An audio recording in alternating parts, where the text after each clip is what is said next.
ہمارے ایک مخلص ہیں ہمارے دوست فیصل شمسی، میں نے ان کو بڑا نوٹ دیے، میں نے کہا جا کے نا اس کو کس طرح رکھ کے پھر چلا جاتا ہوں، کیونکہ مجھے لگتا ہے وہ خوددار آدمی ہے، نہیں لے گا۔ اور انہوں نے ایسا کیا۔ سوچیں کہ میرے مال اللہ نے دیا ہے، کیا میں اپنے مال کا صدقہ اگر نکال رہا ہوں تو وہ دے کہاں رہا ہوں؟ ضرورت مند کیا میں تلاش کر رہا ہوں؟ اور میں ضرورت مندوں میں سب سے پہلے وَبِذِي الْقُرْبَى وَالْيَتَامَى وَالْمَسَاكِينَ وَابْنِ السَّبِيلِ، مسافر پردیسی چوتھے، پھر مسکین ہے، پردیسی ہے، مسافر ہے، یتیم ہے۔ ضرورت ہے اس چیز کی، اس کی ضرورت ہے، کیونکہ یہاں جتنے مانگنے والے ہیں ان کے بارے میں صرف ایک لفظ کہوں گا، یہ لفظ آپ پکا رکھ لیں، یہ سب خواہشات کے مانگنے والے ہیں، ضروریات والے نہیں ہیں، خواہشات۔ اتنا بڑا بنگلہ، اتنی بڑی سواری، فلاں برانڈ کا موبائل، فلاں چیز فلاں چیز فلاں چیز، یہ خواہشات کی کوئی حد نہیں ہے، یہ لفظ بھی ذہن نشین رکھیے گا، میرے ساتھ بولیں، خواہشات کی، ضروریات کی حد ہے، خواہشات کی حد نہیں ہے۔ عاجزانہ دعاؤں کے ذریعے اگر اپنی مصیبتیں، اپنی بلائیں، اپنی پریشانیاں اور اپنی تکلیفیں ٹلوانا چاہتے ہیں تو اس کے پیچھے ہمارے ساتھ کون سی دعائیں ہوں؟ عاجزانہ دعائیں، عاجزانہ دعائیں۔ فرمایا امام زین العابدین جب دعائیں مانگتے تھے اور ان کی دعاؤں کے اندر جو درد ہوتا تھا اور غم ہوتا تھا، اور ان کی دعاؤں کے اندر جو بلبلانا اور بلبلانا اور کرب اور تکلیف ہوتی تھی، فرمایا ہنستے اپنی ہنسیاں بھول جاتے تھے، سونے والے سونا ترک کر دیتے تھے، اونگنے والے اونگنا چھوڑ دیتے تھے، اور وہ بھی ان کے ساتھ رونے لگ جاتے تھے۔ ان کا رونا ہی اتنا تھا، وہ ہنسیاں تو بخشی بخشوائی تھی، اور ان کا نام زین العابدین، نام تو ان کا علی ہے، زین العابدین پڑا اس لیے عبادت کرتے کرتے کرتے وہ عبادت گاروں کے امام بن گئے۔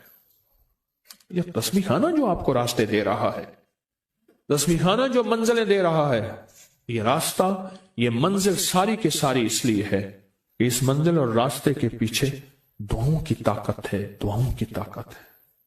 ان دعاؤں اور اعمال کو اپنے ساتھ ایسے سینے سے لگا لیں۔ ان دعاؤں اور اعمال کے اندر حیرت انگیز دنیا ہے۔ جب سے تسبیح خانے کے ساتھ نسبت ہے، دعاؤں کی کیا کیا طاقتیں دیکھی، دعاؤں کی کیا کیا تاثیر دیکھی، سنوں گا نہیں، بس صرف دل میں سوچیں، میرے سوالوں کا جواب دل میں دیں۔ دعاؤں کو کیسے آزمایا، خود ہی تو کہتے ہیں فلاں وظیفہ پڑھا یہ ہوگا، فلاں عمل کی، یہ دعائیں تو ہیں ساری، کیا ہیں؟ ساری میری حدیثیں، میرے آقا کا فرمان دعائیں، سارا قرآن دعائیں، ساری تسبیحاں دعائیں، اور سارے دل سے گڑ گڑانے والے لفظ وہ جسی زبان میں بھی ہوں، جس کلام میں بھی ہوں، وہ سب دعائیں ہیں۔ اللہ کو یہ مانگنا پسند ہے۔ اللہ کہتا ہے پھر وہ مصیبتیں جو کھجور کے درختوں سے نیچے آ چکی ہوتی ہیں، میں ان کھجوروں کو بھی، ان درختوں کو بھی، ان مصیبتوں کو بھی ٹال